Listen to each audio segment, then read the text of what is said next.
I'm going to go through the steps on how to set up your website, your personal website for this class or your student portfolio. I'm going to do one video for both interactive media and intro to computers. So there will just be some little changes or little differences, but for the most part, it's going to be exactly the same, okay? So for this assignment, you're going to be setting up your personal student portfolio website to be used to show artifacts and unit reflection throughout this course below is a guide to starting. So setting up your website. The first thing you have to do is go to a website called Google Sites. Hint, you're going to click the waffle and find sites, and then click blank to start a new site. So you're going to open a new tab in Google. And when the waffle shows up, these 9 little dots in the upper right-hand corner, you're going to go ahead and click on it, and you're going to find sites. Okay. You also can go to google.com/sites. That's another way to get to this. And then when this opens, for those of you who are new to the class, you're going to go ahead and click blank right here to open a blank website. Okay, and then it's going to eventually load. And the first thing you're going to do is you're going to name it. Okay, I'm going to go back to the instructions really quick. Okay, so it says in the top left corner, you're going to change the words untitled site to your name and class period. Example, Mrs. Shu/Chu. Okay, and then click the your page title. I'm going to show you that in a second. Text box and click the trash can to delete it because we're going to upload our very own banner that you created in the graphic design unit as the banner of the website. Boy, this is taking a long time to load. There we go.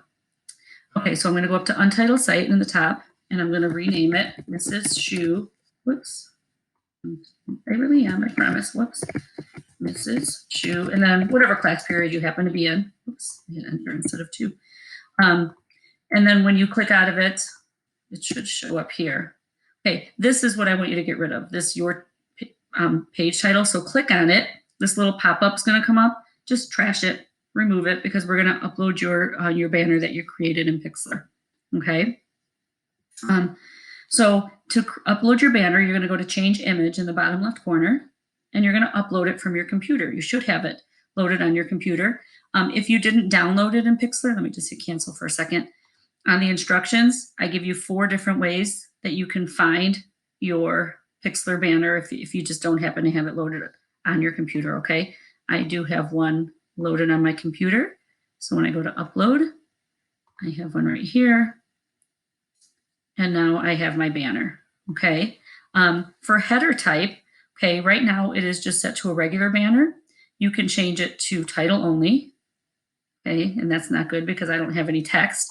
Okay, I have a banner, which is what I was using. A large banner just makes it bigger on your page. And then cover up. Ooh, it didn't change. It might be the size that I put in my banner, but normally it would cover up your entire page. Okay, I'm going to use banner. You also have, now it's not being very cooperative, but that's okay. You have these little things in the corner, which is to remove an overlay. Okay, it tries to adjust the color, the brightness to make your text show better. I don't know if you can see a very slight changes just because my text shows up pretty well anyway because it's white, but you can try clicking on this button if you need to lighten or darken how the color looks. I am losing my graphics. So because I'm losing my graphics, what I would actually do is I would go back into Pixlr and I would make adjustments. I would upload a new one and then put it back on my computer. Now you can go to preview over here as well, just so you can see this here. This is how my banner would look if someone was using this on a laptop or a computer. So this is actually pretty decent. Okay, if someone were using my website on a tablet or viewing my website on a tablet, they would see this. Okay, and if they were viewing it on a cell phone, they would see this. Okay, so you can actually see if you need to make adjustments, what the adjustments would be on each type of device that a person is using. I'm going to go ahead and click the X there. All right, so I've uploaded my banner. I'm going to go back to the instructions. And I did say here, if you're not happy with how your banner looks, go back into Pixlr, create a new one. Okay, so we're going to go ahead and start adding pages. So on the sidebar on the right, click Pages. Float your mouse over home, click the 3 dots and choose Add Subpage. And we're going to name it either Interactive Media or Intro to Computers, depending on which class you're in. So if you look over here on the right, you have 3 different categories. Insert, and this is when we're going to start actually inserting content onto our pages. Pages, we're going to create our pages. And then themes, deals with the type of fonts, the color schemes, all that. We don't have to worry about that today because today we're not actually customizing our pages. So we're going to go to pages. Right now we only have a home page. That's all we have. So the only thing listed here is home. If you float your mouse over home, you're going to see 3 dots pop up. We're going to add a sub page. Okay, and we're going to name it the name of our class. So it's either going to be interactive media or it's going to be intro to computers, depending on which class you're in. And then you're going to click done. Okay, so now we have 2 pages. We have our home and we have our interactive media. Don't worry about how this looks yet, because right now, this is our interactive media page. We're going to be customizing our banners on all our pages later on when we actually start creating content.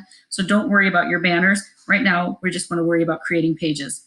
Okay, now here's a really, really important part. Okay, we're going to create all of the units that we're going to create pages for all of the units that we're going to be doing in this class. But we want to make sure that they are subpages of our interactive media or intro to computers page. Okay, we don't want them to fall under home here. We want them to fall or be indented under interactive media or intro to computers, depending on which class you have. So as you're adding subpages, make sure you click the 3 dots under interactive media. So click 3 dots. We're going to add a subpage. Okay, and if you go back and look, our first subpage is going to be graphic design. We're going to click done.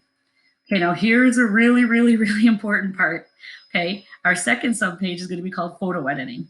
Okay, do not click the 3 dots under graphic design because photo editing is not a subpage of graphic design. It's a subpage of your class interactive media or intro to computers. So every single time you're adding a subpage for our units, please go back to the name of your class, interactive media or intro to computers, click the 3 dots there, add a subpage, and then I'm going to do photo editing.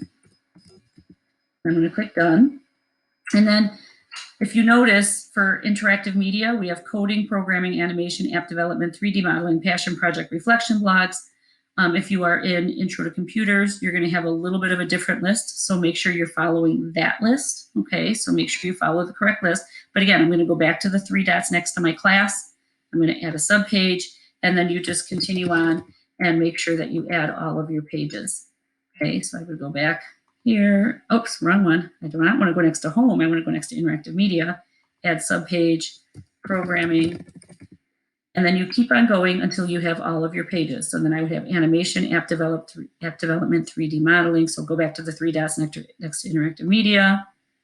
And I completely forgot what I wanted to type. Animation, and then animation, then app development. Okay, here we go. So animation, done. Next to 3 dots next to interactive media, add subpage, app development.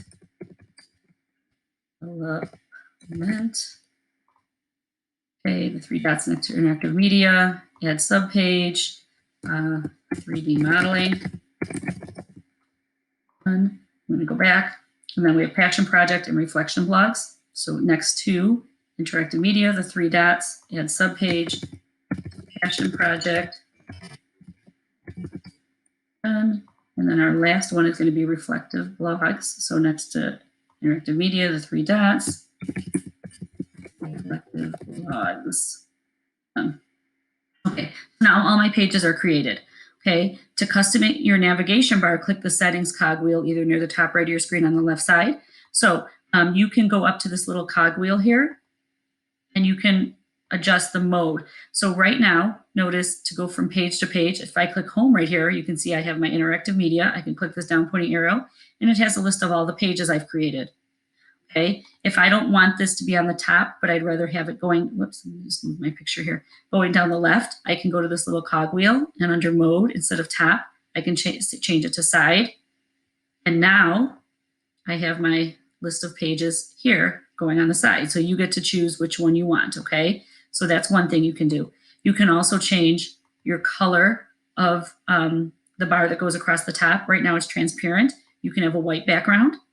Notice now it became a white background, or you can have a black background. Okay, or if you don't like any of those, again, you can go back to transparent. And then you can play around and kind of just see what each of these things do too if you want to go through and look at these. But those are different settings that you can adjust. And then to add a footer. So I usually add my email address as a footer on my page. You don't have to do this, but you can if you want. But basically, if you float your mouse at the bottom, you're going to see a pop-up that says add footer. So you can hit plus, and then you can say, contact me or email me, and then start typing your email. Okay, and you can decide what size you want your text to be. You can center it. You can, you know what we should do though? We should really create a link here to our email, right? Okay, so I just clicked on the link button here, okay? And then I'm just going to close it out. And now when you put a footer on, it will appear no matter where you put it, which I put it on my reflective blogs, but no matter which page you go to, now I'm on my coding page, it'll show up on every single page. If I go to my home page, it shows up. So it'll go on every single page. Anything that's in the footer will automatically be on every single page. Okay, so before you submit your website, there are a couple of things you have to do. You have to share it with me and you have to publish.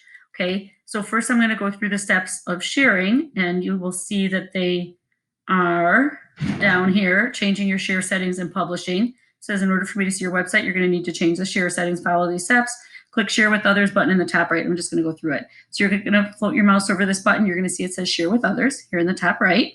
Okay, when it pops up under add people and groups, you need to type in my email. Whoops. tracyshu@u-46.org. Now, I just hit done right here, and because I hit done, I wasn't able to change my link. So, well, let me tell you what happened. Like if I hit enter or hit tab or something like that, you're going to lose this link down here, and that's okay. Okay, make sure that I'm an editor, and then go ahead and hit send, and that's going to send me an email that says that you shared it with me. Okay. Then I want you to go back just to verify that your restrictions are set the right way. So go back to share with others, and under here, under links where it says change, please click on change and make sure your draft is set to restricted, and make sure your published site is set to School District U46. They should be already, but just in case, check it. If you need to make a change, you just click on the word that's bolded, like restricted, for instance, and you make sure it's restricted. Okay, publish site, click on it, and then choose School District U46, click done, and now you're ready to publish. So you're going to click the word publish in the top right corner. Okay, you're going to get this box right here. Just go ahead and click publish. Okay, and now you're going to share it with me, but there's a very, very specific way you have to share it. You're going to be filling out a Google form. So if you go back to Canvas, scroll down, it says click the link below to open the Google form. Click on this link, and you're going to fill out this Google form for me, okay?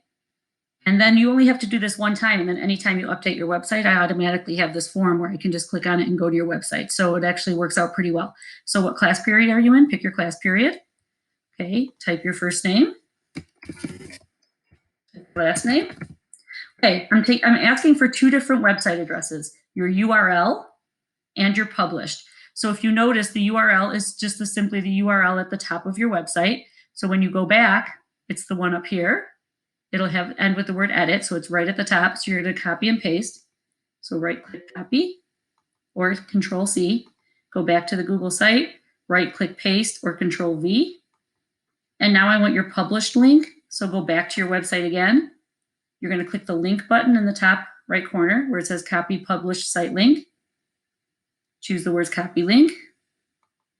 Go back to your Google site, Google form, Control-V or right-click paste, go ahead and submit, and you are done. Now I have access to your website. Okay, let me know if you have any questions at all.